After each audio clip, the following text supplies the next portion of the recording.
Salut tout le monde, aujourd'hui une nouvelle vidéo de test d'une souris, la SteelSeries Rival 300 édition CSGO. On va faire le test, mais d'abord le déballage. C'est parti pour le déballage de cette souris qui est quand même magnifique, édition CSGO avec ce petit skin dont le nom je me revient pas. C'est pas grave, vous savez sûrement le nom. Alors une boîte ou une présente comme d'habitude, hein, c'est une souris, voilà, les petites caractéristiques, on y reviendra après en détail dans les spécifications et l'utilisation. Il y aura aussi la partie logicielle que je vous présenterai aussi. Ensuite on a une petite boîte noire, voilà, il n'y a pas de visu, de prévisu comme sur d'autres souris. Le manuel où ils nous disent brancher sur votre ordinateur et installer le logiciel. Voilà, pas grand chose d'autre. Juste après, on a la souris avec le câble directement branché dessus. On peut pas le débrancher comme sur la souris Asus que je vous avais présenté dans une ancienne vidéo. Et juste après cette souris là, on a il nous reste juste un petit autocollant SteelSeries que je vais vous montrer. Et c'est tout. Voilà, malheureusement il n'y a rien d'autre pour 80 € quand même. Ah, le déballage, c'est... Je pensais que ça serait beaucoup mieux. Il n'y a pas eu de bouton de rechange, pas de câble différent, tout ça. Voilà, il y a juste la souris, un autocollant SteelSeries et c'est fini. Bon.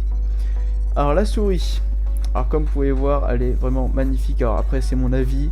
Ça va pas plaire à tout le monde, c'est sûr. Mais après, pourquoi pas, franchement, c'est pas mal. Comme d'habitude pour les boutons, petite souris gamer, petite souris gamer comme à 80 €, clic gauche, clic droit, la molette cliquable, on a un bouton de DPI juste au-dessus de la molette pour régler la sensibilité, et deux boutons sur la gauche pour naviguer sur internet, et surtout qui vous permet d'attribuer des fonctionnalités dans les jeux vidéo, notamment CSGO. C'est parti pour les caractéristiques de la souris et ensuite on passera à la partie logicielle. C'est une souris qui a une résolution maximum de 6500 dpi, donc ce qui fait que quand vous avez bougé la souris, la sensibilité du petit logo de la souris sur votre ordinateur, un temps de réponse de 1 milliseconde, ce qui est vraiment pas mal. Elle a une résistance de 30 millions de clics et malheureusement vous n'avez pas de bouton changeable, donc voilà, au bout de 30 millions normalement c'est mort d'après ce qu'ils disent. SteelSeries Engine 3, c'est le logiciel, vous cliquez dessus et on arrive dans la page principale, mon équipement. Vous cliquez sur CSGO, il y a un petit onglet qui s'ouvre, vous pouvez l'agrandir ou pas, vous faites comme vous voulez. On voit la souris avec les différents réglages de chaque bouton. Vous pouvez par exemple mettre le clic droit à la place du clic gauche. Pour moi ça sert à rien, mais on peut le faire. Et surtout ce qui est important, c'est changer le rétroéclairage qui va nous intéresser juste ici.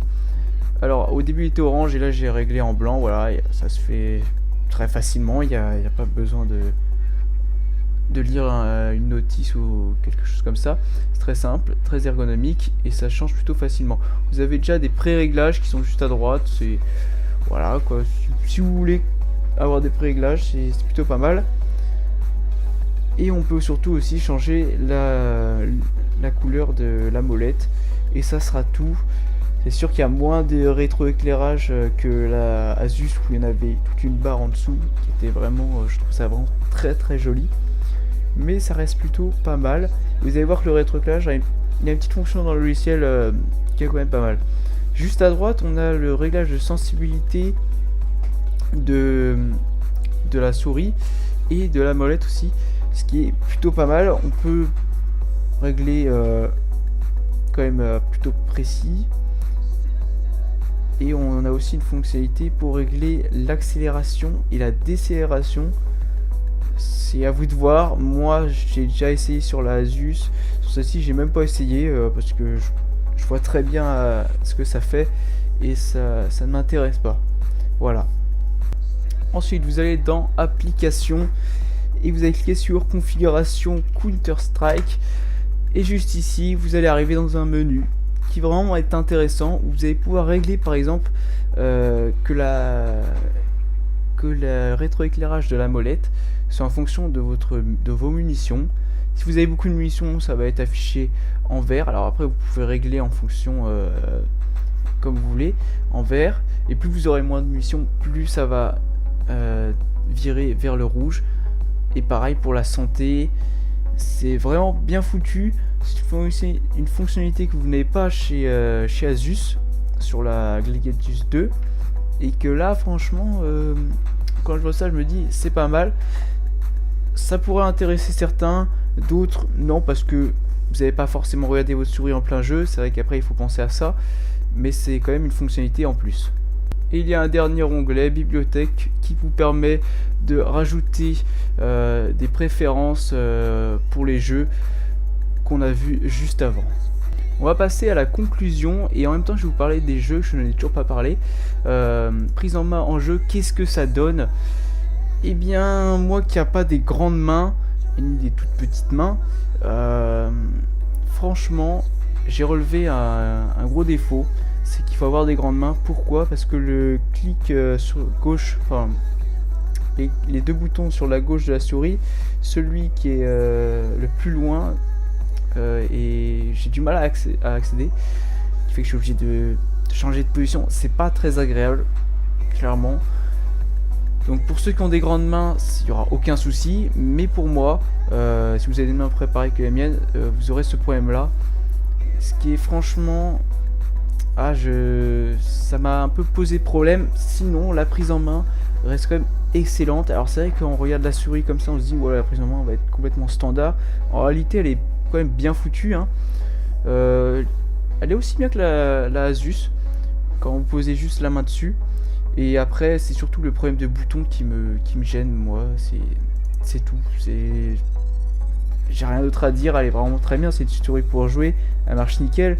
C'est juste ça, il faut avoir des grandes mains et ça sera le top pour surtout Counter-Strike où c'est vraiment optimisé pour, et surtout on a ce fameux skin intégré dans cette souris qui sera très important pour certains joueurs. Voilà, c'est à peu près tout ce que je pourrais dire sur cette souris. Si vous êtes un gros joueur de Counter-Strike, vous adorez ce skin, achetez-la, franchement, elle est vraiment bien. Après, si vous ne jouez pas à Counter-Strike par exemple, franchement, je vous conseillerais pas d'acheter cette souris. Je vous dirais plutôt de partir sur la Gladius 2 qui coûte 10 € plus cher. Mais derrière, franchement, le système RGB est quand même beaucoup mieux. Après, si vous n'avez pas envie de dépenser plus de 80 €, vous pouvez prendre la Rival 300 qui sera exactement la même, sauf que vous n'aurez pas le skin, elle sera juste en noir. Et vous aurez toujours le système RGB. Et voilà, c'est un choix à faire. Je vous ai dit, moi personnellement, à part le bouton qui me gênait, c'est tout. Elle est vraiment très bien, mais pour 80 € je trouve ça quand même un peu cher. Après, c'est à vous de voir. Voilà, ce sera tout pour cette vidéo. N'hésitez pas à la partager, à liker et surtout à vous abonner. Si vous avez une question, n'hésitez pas, mettez un petit commentaire, je vais vous répondre.